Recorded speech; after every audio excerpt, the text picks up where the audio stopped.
So thanks everyone for coming.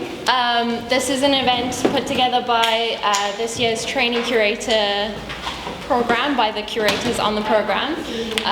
We are myself, Claire, Idil, Kate and Kitty. And yeah, we've put together this talk because we think it's kind of fun and interesting. And we've gathered some pretty great people to, luckily they agreed. So we have people to have a conversation with. And we specifically framed this as a conversation, as an interactive event, because we kind of know there's been a day packed full of just talks and things. So hopefully it'll be quite loose and engaging, and that's definitely our intention. So we sent questions to each of our speakers beforehand, so they kind of know what our thoughts are.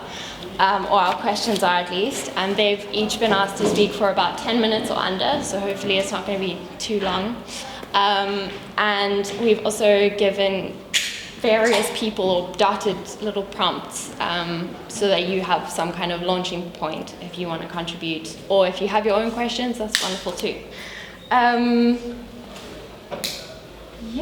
So we started off with a conversation around whether photography can be seen as democratic, and the questions that we asked each of our speakers are hopefully vague enough for them to kind of chip in where they feel it's appropriate, but also, just that everyone can make what they want of it.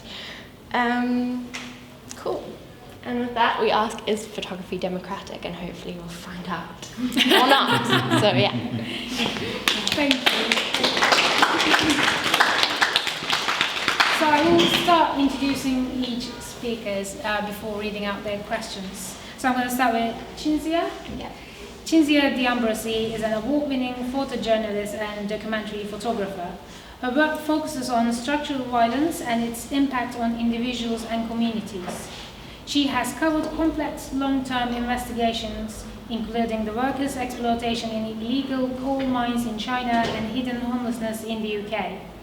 Her recent ongoing project, Hate Hurts, looks at how structural violence extends from governments to border police, security, and neo-Nazi activities to inflict physical and psychological violence on refugees and asylum seekers. Long sentence, sorry.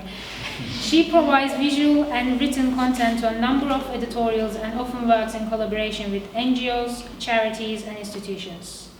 And then we have Lewis Bush. He's a photographer, writer, curator, and educator. After studying history and working in international development, he began working with photography in 2012. His work documents forms of contemporary power, from the aggressive redevelopment of London to the systemic inequalities of the art world. Recent works include Shadows of the State, which examines the democratic deficit of intelligence gathering, and Trading Zones, which focuses on offshore finance. Bush has written extensively on photography, and between 2011 and 2016 ran the Despotic blog. He has curated exhibitions and lectures in documentary photography and London College of Communication. Vindhya Buthpitiya. Vindhya is a PhD candidate at the Department of Anthropology, University College London, researching photographic representations of Tamil identity and citizenship in post-war Sri Lanka. She has held numerous consultancy positions in social and policy research within the public, private and non-governmental sectors in Sri Lanka, with a focus on post-war reconciliation and development and community-environment relationships. Vindhya holds an MA in social anthropology from the University of St Andrews and an MPhil in development studies from the University of Cambridge. Lotte Andersen, artist and cultural practitioner. Lotte hails from London. Yes, her too is just 4 London speakers, and roots her practice in alternative medias and community engagement. Her work disrupts, transmutes, and captivates. Her interactive method subverts the status quo and endeavors specifically to take up space while exploring themes of coming of age, sexuality, romance, and youth culture.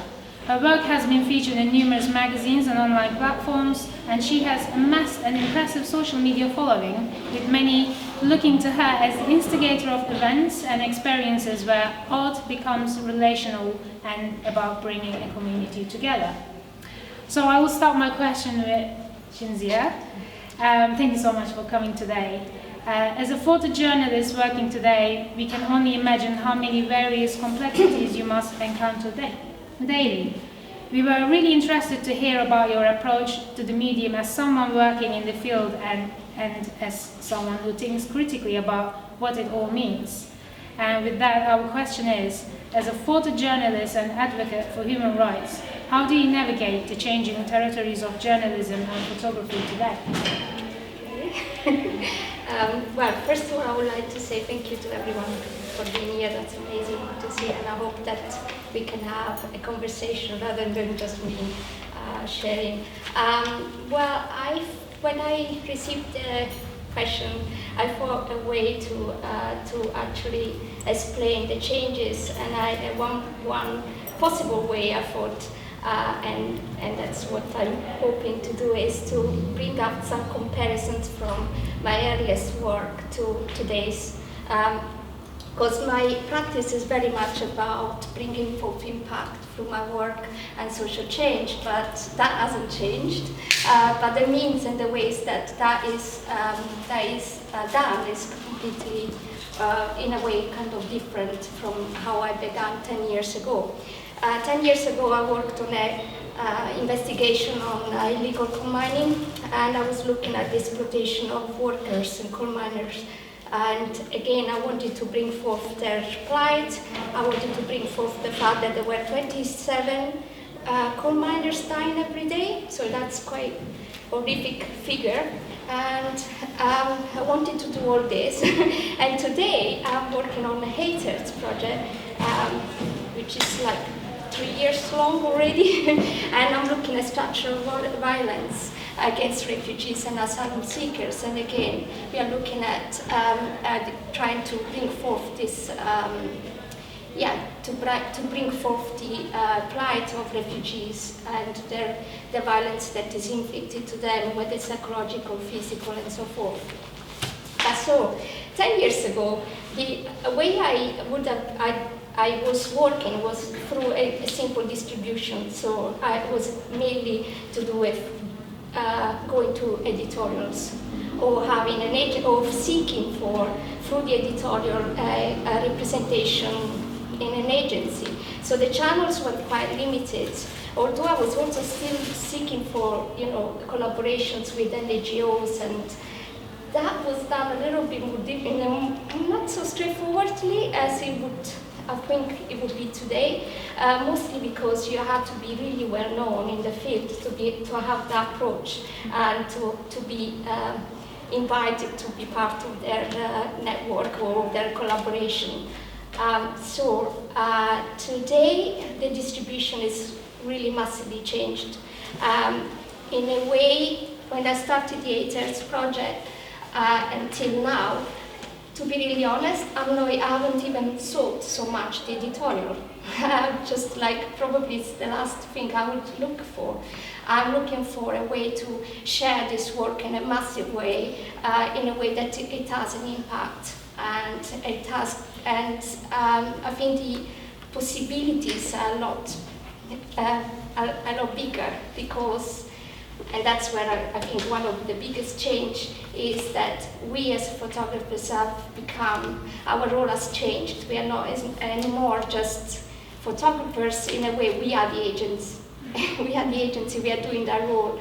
Of course, with that brings responsibilities, it brings forth so many other things that we need to take into account.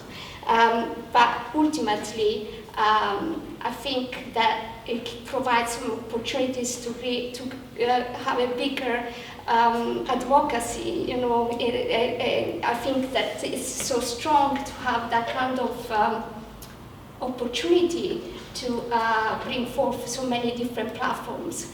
For instance, with the Haters project, I created a dedicated website, which is Haters EU, where I upload all the evidence that I gathered of violence against refugees, and I'm still doing that. And I think that is creating some kind of, and I hope that it will create even further some leverages towards changes in the legislations that would ensure that refugees will not be treated in this way. Of course, we have also some other challenges, and there are lots of, in 10 minutes you can talk everything. But I just want to draw, perhaps the best is to talk about my experiences, and then, because that's what I could share. But doing, for instance, the working with the Curators, I encountered that more and more difficulties to do with the actual state, or some states that they were not happy with my work being seen or me doing the work, and there's been quite a lot of problems with that, including not being able to go back and do my work in Hungary. So literally, I've been denied to go back to do my work there, and the campaign now with Amnesty International Hungary has to be done somewhere else because we cannot work there. And so there are some actually legislations that, so I don't know if anybody has any questions to give me. Has anybody? I have a question. Yes. What is the biggest issue you faced to date with your work as you're coming up against these issues? Actually, the biggest issues that I found is actually the one where I've been impeded to do my own work, in the sense that I even had security and police on me, or my sources have been questioned, or my whereabouts, or I've been sent videos, anonymous videos, to scare me, and things like this. So that's been my experience doing the Curators project. And still, I don't think this is just confined to me. I think if we look around, we do know there are journalists being killed. And, there are lots of things that are happening, and we cannot close our eyes to the fact that the bigger our role is, in a way. Okay, that's all going back to the role thing that I was talking about. And thanks for the question, because it reminded me to say this. Because I think, so before a photographer was just a photographer, I think, and there was also some kind of glamour around it, in a way like, he's a photojournalist and he's going to faraway places and taking pictures and so forth. Today, I think that we are much more like public people, public figures, and we are, of course, there is, we are, in a way, photography becomes maybe second place in some ways. It's more what we say and what we do. Of course, there's, like I mentioned before, there's responsibilities involved, and that's important to bear in mind. But also, I think that,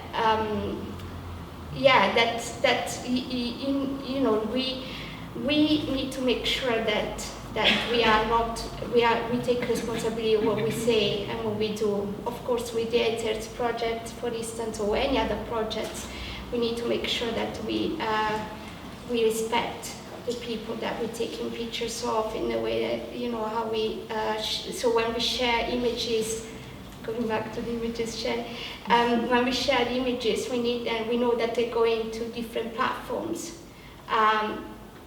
We need to make sure that we know what we are doing with those images, what kind of images we are, and we need to think beforehand where it's going to be in the context that is going to be shared, and what effect that does too.